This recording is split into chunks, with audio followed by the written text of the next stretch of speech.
Saudara kasih sekali lagi tentang bahasa roh.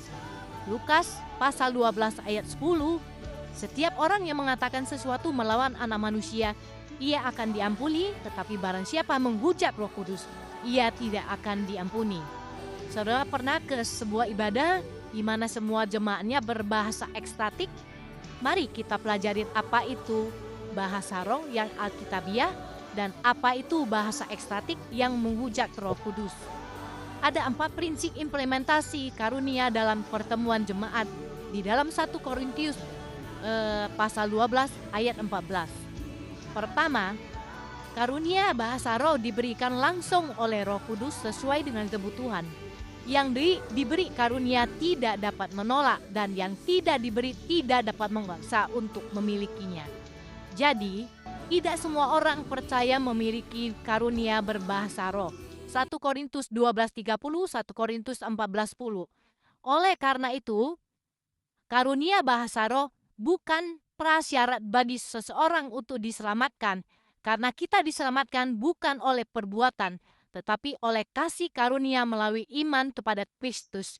Bahasa roh juga bukan indikator untuk menentukan tingkat kerohanian seseorang. Kedua adalah tujuan pemberian karunia adalah untuk membangun jemaat, bukan membangun pribadi yang berbahasa roh. 1 Korintus 14 ayat 4, 1 Korintus 12:26. Sedangkan bahasa ekstatik sama sekali tidak membangun jemaat karena tidak mungkin dipahami manusia yang akan dibangun rohaninya, sehingga dapat menjurus kepada praktek menghujat Roh Kudus. Ketiga, wujud bahasa roh adalah kata-kata yang tidak dapat dipahami oleh semua orang, kecuali bagi yang mengerti bahasa tersebut, sehingga bahasa roh perlu ditafsir atau diterjemahkan.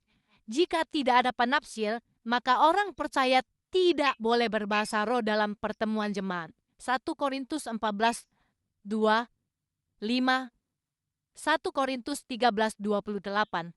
Bahasa ekstatik jelas tidak bisa ditafsir, sehingga ucapan menjadi sia-sia, bahkan bisa disalahpahami sebagai perkataan orang gila. 1 Korintus 14:9 dan 23. Artinya bahasa roh yang ditafsir berfungsi untuk membangun atau mengajar jemaat sehingga jemaat memahami isi hati Tuhan.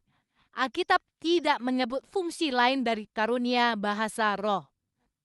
Fungsi bahasa roh untuk penyembahan komunal, pengusiran roh jahat atau saling memberkati adalah sama sekali tidak pernah diajarkan Alkitab dan menyesatkan umat.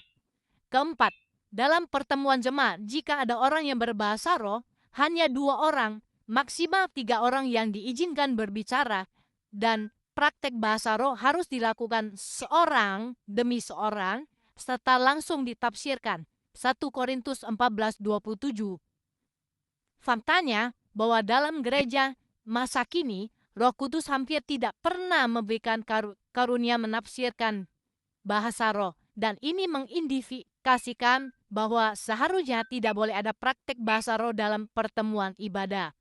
4 prinsip pengajaran Alkitab di atas adalah pedoman implementasi karunia bahasa roh dalam pertemuan jemaat yang bisa menolong kita untuk mengenali bahasa ekstatik yang menyesatkan. Apakah Anda mau menempuh risiko menghujat Roh Kudus melalui praktek bahasa roh yang sesat, melalui bahasa ekstatik? Saudara aplikasi, jelas Paulus mengajarkan kepada kita, buah roh adalah ketertiban. 2 Timotius 1 ayat 7, Galatia 6, 22-23. Dan sebagai penutup, 2 Timotius 4 ayat 3 dan 4, karena akan datang waktunya, orang tidak dapat lagi menerima ajaran sehat, tetapi mereka akan mengumpulkan guru-guru menurut kehendaknya untuk memuaskan keinginan telinganya. Mereka akan memalingkan telinganya bagi kebenaran dan membukanya bagi dongeng. Tuhan